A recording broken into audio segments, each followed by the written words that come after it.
បាទសួស្តីអ្នកនរគ្នាបាទជួបគ្នាម្ដងទៀតថ្ងៃនេះនិយាយពីហ្គេម Yuri ហ្គេមហ្នឹងវាមាន version update ប៉ុន្តែខ្ញុំក៏ដែរលេងដែរខាននេះយូរហើយក៏មិនទាន់បាន update ស្អីដែរហ្នឹងហើយទុកចោលយូរដែរហើយមានអ្នកមើលបាទមានអ្នកមើល YouTube អីចឹងទៅមានអ្នក download ហ្គេមហើយគាត់ update អីចឹងទៅណាហើយចូលដល់ version ក្រោយទៅវាមានបញ្ហាវាមានបញ្ហាដូចជាឥឡូវមើលបែបនេះបាទដូចជាចេះអីចឹងណា error នេះ error ឡាញ់ហ្គេមជាងហ្គេមវាថាអា Siren EE ហ្នឹង check antivirus block Eason block CNC net CNC net ហ្នឹងគឺឡាញ់ឈើសម្រាប់យើងឡាញ់ទៅលើអាហ្នឹងហើយ online អីចឹងហើយ try run administrator អញ្ចឹងវាឲ្យយើងអាន run ជាមួយនឹង admin ផ្ទាល់ participant is much error system cannot find specific file វារក file ដែលពិតប្រាកដមួយអត់ឃើញហ្នឹងហើយក៏គាត់ថតឲ្យខ្ញុំមើលដែរហើយ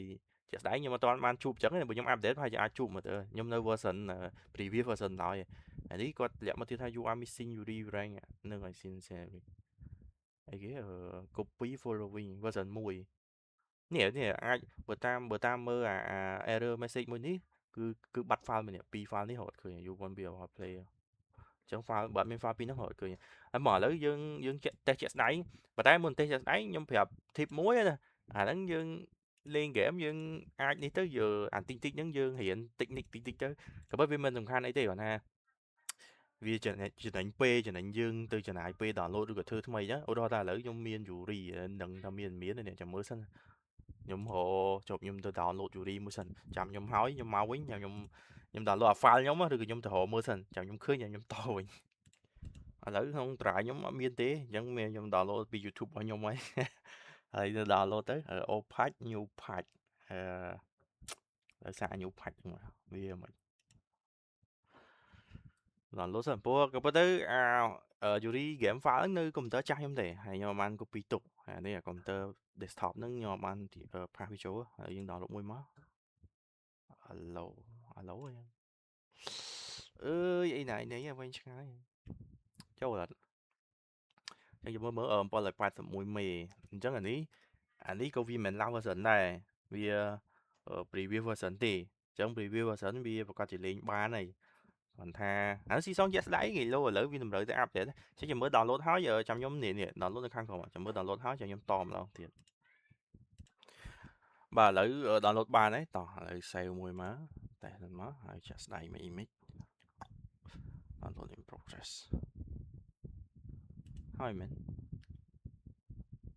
អូចាំសិនអូនេះបានហើយតោះបានហើយឥឡូវខ្ញុំ copy មួយដាក់នៅ D ដាក់ D ទុកសិនព្រោះកុំព្យូទ័រខ្ញុំឲ្យពីដូរមួយទៅមួយគ្មានអីក្រៅពី2 game ហ្នឹង Graph Yuri ហ្នឹងតែប៉ុណ្្នឹងមានណាព្រោះអា game ហ្នឹង game ជំនាន់មុនវាមាន C speed ខ្លាំងវា C speed តូចអញ្ចឹងយើងអត់មានបញ្ហាអីទៅគិតច្រើនexact here អញ្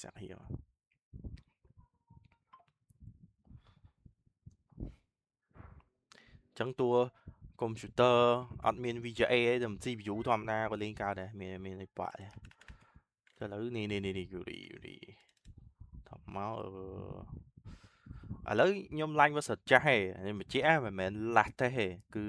previous version ហើយយើង line ជាក់ស្ដែងមកអញ្ចឹងអានេះsend to desktop ទៅទៅពេលណាខ្ញុំត្រូវលេងពេលក្រោយបាទ send to desktop អញ្ចឹងបើអ្នកនរគ្នាខ្ញុំបញ្ជាក់ដូចខ្ញុំជិះដល់ថាបើលេងទៅវា load message warning factor warning ប៉ុតទៅគ្រួចហ្នឹងអ្នកនរគ្នាគួរតែ set វាឲ្យទៅ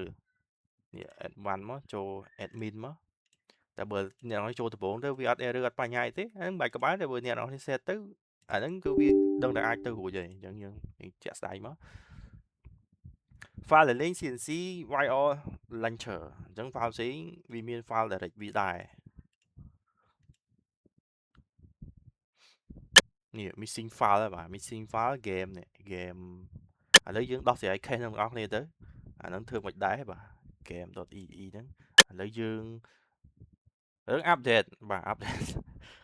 ខ្ញុំមិនដឹង update ទៅលេងបានទេឥឡូវចេះស្អែកចាំមើលតទៀតសិនបន្ទាប់ពី update ហើយខ្ញុំនឹងតបងប្អូនគ្នាបាទតឥឡូវយើងតឥឡូវ update ហើយខ្ញុំឃើញ load message ហ្នឹងមែន update fail ហើយខ្ញុំឃើញload notification បាទនេះស្រៀត antivirus ចាប់យើងទៅមើលវាចាប់អីគេដែរខ្ញុំមិនដឹងវាចាប់អីទេមានតែមើលជាក់ស្ដែង street នៅណា review history ហ្នឹងហើយ street block មក11:35អូនេះខ្ញុំទៀងមកហ្នឹងត្រូវអីចុចមើលវាមិនវិញនេះអា siren exe ទៀតឥឡូវយើងទុក file path យើង copy file path ហ្នឹងទុកមើលវា file ហ្នឹងមិនដែរហើយយើងយក action យើងយក low ហើយយើងត្រូវមើល file ហ្នឹងសិនវាបាត់ឬក៏មិនបាត់អាហ្នឹងតាម technique មួយទេតែខ្ញុំចេះនឹកមើលខ្លួនឯងចឹងណាមិញឈ្មោះគេអូមាន updater red alert 2 update ហើយនៅក្នុងអានេះ file ទេហ្មងអូបាត់ file ហ្នឹងមែនតាអញ្ចឹងយើងឥឡូវអានេះដឹងលេងកើតឬក៏អត់ទេឥឡូវខ្ញុំចេញសិនខ្ញុំចង់ដឹងខ្ញុំចូលម្ដងទៀតចូលម្ដងទៀតទៅវាបែបម៉េចអញ្ចឹងវាចេញបែបម៉េចអូបាត់ update នេះបាត់អញ្ចឹងខ្ញុំធ្វើការ update ម្ដងទៀតបើ update ម្ដងហ្នឹងបើយើងប្លុកមិញហើយវា update បានមានន័យថាយើងធ្វើ success ហើយប៉ុន្តែ file មិញហ្នឹងវាអាចនឹងមានបញ្ហាកន្លែងណាមួយបានន័យថាដូច file crack ដូចអីដូចជាមេរោគដូចឬអីអញ្ចឹងណាដែលវា Windows សុកក៏វាមិនទៅ block ដែរ antivirus ក៏វាមិន block ដែរដូចរហោប្រើ Kaspersky Avast អីហ្នឹងបើ file ហ្នឹងខុសប្រក្រតីវា block ហើយអញ្ចឹងអា file ហ្នឹង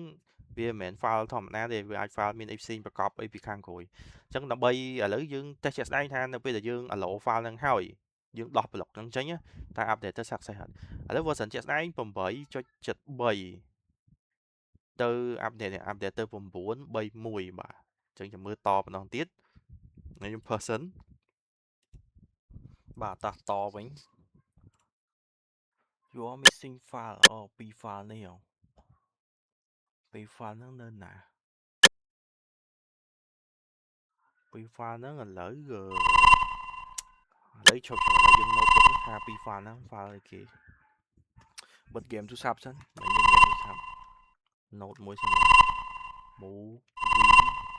អូអានេះ file movie ហ្នឹង map s02.mx បើសិនជា file ហ្នឹង missing យើងទៅរកមើលថាវាកើតឥឡូវយើង test សិនវាកើតហើយមិនបានវាទូចចឹងអានេះខ្ញុំដាក់12នេះយកតែប៉ុណ្្នេះសិនមកអូ in game solution in game solution យកទៅ full HD បានដែរ1000នេះ1980ហើយអានេះយើងយក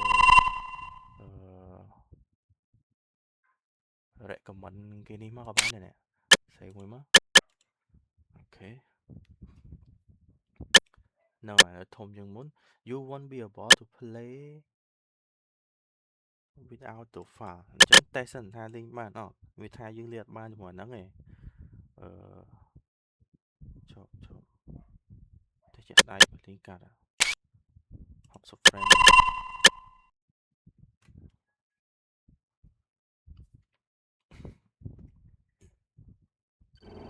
Building the Soviet Empire. លេងកាត់ក៏ប៉ុន្តែកាត់មិនលេងកាត់Construction complete បាទអ្នកនរគ្នាឃើញខ្ញុំលេងដែរអូជាមួយខ្ញុំ New construction វីដេអូ options មើលថា Construction complete មើលទិញទ្រូបទិញ Building សប្បាយលេងទៀតទេ Unit ready ខ្ញុំ New អាប់ដេតនៅ construction ក្នុង options lobby មិនឃើញវាស្អាតទេយ៉ាច្រឡំដើរដូច Dota ឥឡូវលេងកើតបាទឯកើតខ្ញុំចេញ Battle control terminated វាអត់មានឃើញ error ហងវាគាត់ថា missing file បើ file ទី1មិញអានេះ file movie កន្លងសាច់រឿង campaign អានេះ map ហើយជា map របស់អា movie នេះសាច់រឿងវាដែលត្រូវប្រើ map នេះលេងនេះតាមចំណាំវា update នេះពួក interface នេះហើយវាឡើង option អីផ្សេងៗអញ្ចឹងណាហើយខ្ញុំលេងតែឈ្នះទេអូឥឡូវឡើងដល់ AI ទៀតឥឡូវ Nightmare ទៀតពីមុនត្រឹមតែ extreme ហ្នឹងលេងចង់បែកក្អួតឥឡូវ Nightmare AI អានេះ grade frequency អូចំនួន grade ច្រើនហឹបអីហ្នឹងនេះយើងបើនេះ grade អភិហ្នឹងហឹបវាកើតចេញមកខ្លួនឯងណាឥឡូវលេងកើតទេដូចជាអត់មានអីទេអូខេអញ្ចឹងបើលេងអត់កើតឬក៏បញ្ហាអ្វីមិនទេចាំយើងដោះស្រាយធ្វើតទៀតបាទឥឡូវខ្ញុំ game ហ្នឹង file ទើបបើកថ្ងៃហ្នឹងហើយ update ថ្ងៃហ្នឹងភ្លាមអញ្ចឹងមានតែប៉ុណ្្នឹងទេជួបគ្នានៅវីដេអូក្រោយបាទអរគុណច្រើនបាទ